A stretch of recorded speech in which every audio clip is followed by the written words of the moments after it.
Hello everyone, मैं आपकी हिंदी अध्यापिका दिव्या। आज हम करते हैं हिंदी व्याकरण का विषय समास। डियर स्टूडेंट्स, सबसे पहले हम करेंगे समास का अर्थ। समास का अर्थ होता है संक्षेप या संक्षिप्त, अर्थात किसी बात को का छोटा रूप संक्षेप रूप कहलाता है। आगे है समास दो शब्दों के मेल से बनता है। सम प्लस आस। सम उपसर्ग है, आस मूल शब्द है। समास की परिभाषा होती है दो या दो से अधिक शब्दों के सार्थक मेल को समास कहते हैं। जैसे देशवासी एक समास है, देश का वासी समास विग्रह। अब का लोप होने के कारण समास आपका बना देशवासी, जो कि इसका संक्षिप्त रूप है। आगे है गंगा यमुना, गंगा और यमुना। समास के कुल 6 भेद हैं, लेकिन कुछ विद्वानों के अनुसार समास के 4 भेद भी बताए गए हैं। मैंने इस चित्र के माध्यम से आपको ये सारी बात क्लियर की है।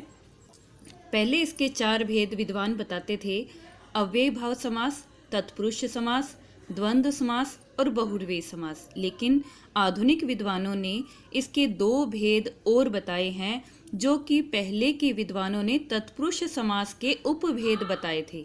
वो हैं द्विगु समास और कर्मधारय। परंतु हम आज के आधुनिक विद्वानों के अकॉर्डिंग ही चलेंगे, तो उनके अनुसार है समास के 6 भेद: अव्ययी भाव, तत्पुरुष, द्वंद्व, बहुव्रीहि, द्विगु और कर्मधारय।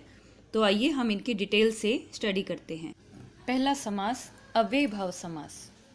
जिस समास में पूर्व पद प्रधान होता है और प्राय अव्यय अविकारी होता है। अविकारी जो लिंग वचन काल क्रिया के आधार पर शब्दों में परिवर्तन ना हो, अविकारी शब्द कहलाते हैं। उन्हें कहते हैं अव्ययी भाव समास।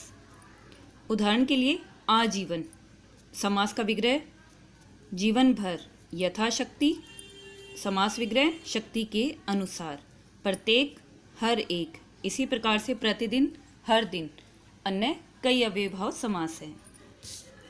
दूसरा समास है तत्पुरुष समास।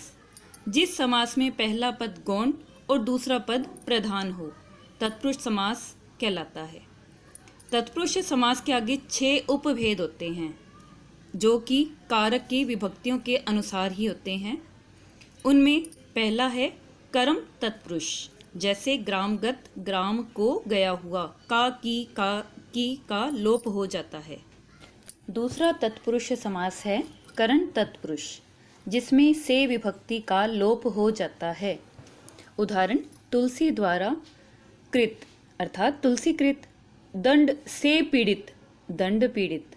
हस्तलिखित का समास विग्रह है हस्त से लिखित, इस प्रकार से का लोप हो गया। संप्रदान तत्पुरुष, इसमें के लिए विभक्ति चिन्ह का लोप हो जाता है। जैसे गुरु दक्षिणा, गुरु के लिए दक्षिणा। अब देखिए इसमें के लिए आ रहा है। इसी प्रकार रसोई घर, रसोई के लिए घर। आगे है अपादान तत्पुरुष। अपादान में पृथकता या अलगाव को दर्शाया जाता है, अर्थात अलग होना, और से विभक्ति का लोप हो जाता है। उदाहरण चरित्रहीन, चरित्र से हीन, रोग मुक्त, रोग से मुक्त। आगे है संबंध तत्पुरुष, जिसमें का, की, के विभक्ति का लोप हो जाता है।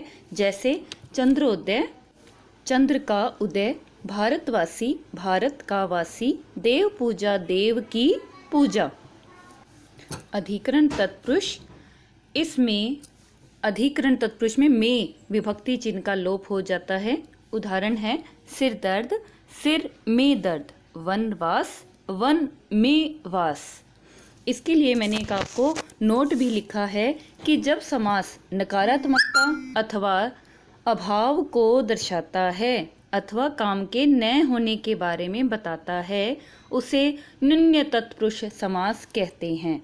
यह एक ऐसा समास है जो कि भेद या उपभेद में नहीं गिना जाता है, परंतु यह एक तत्पुरुष समास है। इसका उदाहरण है अनर्थ न अर्थ, अन्याय, इसका समास विग्रह न न्याय। अज्ञान समास, न ज्ञान समास विग्रह। इसी प्रकार अनहोनी न होनी।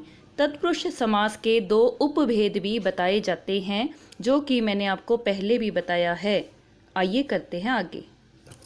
तीसरा समास कर्मधारय समास। जिस समास में उपमेय तथा उपमान, विशेषण और विशेष्य पदों में संबंध किया जाए, कर्मधारय समास कहलाता है। अब सबसे पहले इन शब्दों का अर्थ समझना जरूरी है, जो मैंने अभी अभी प्रयोग किए हैं। उपमेय, उपमान, विशेषण, विशेष्य। उपमेय किसी साधारण वस्तु को उपमेय कहा जाता है। उपमान जिसके साथ वस्तु की तुलना की जा रही है, अर्थात कोई विशेष वस्तु या प्राणी, उसे उपमान कहा जाता है। मैंने 2 उदाहरण दिए हैं, चंद्रमुख और कमल नयन। चंद्रमुख चंद्रमा के समान मुख, कमल नयन कमल के समान नयन। इनमें मुख और नयन है उपमेय और चंद्रमा तथा कमल है उपमान। इसी प्रकार विशेषण और विशेष्य। अब एक उदाहरण और लिया है मैंने, नीलकमल। नीलकमल जब विशेषता बताई जा रही है, तो आपको पता है कमल की विशेषता बताई जा रही है, जो कि नीला है।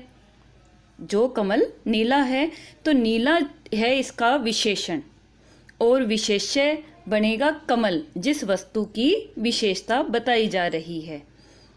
उम्मीद करती हूँ कि ये समास आपको अच्छे से समझ आया है। चलिए आगे करते हैं द्विगु समास। द्विगु समास में पूर्व पद संख्यावाची होता है, अर्थात जहाँ संख्या का बोध हो रहा हो, 1, 2, 3, 4, इस तरह से।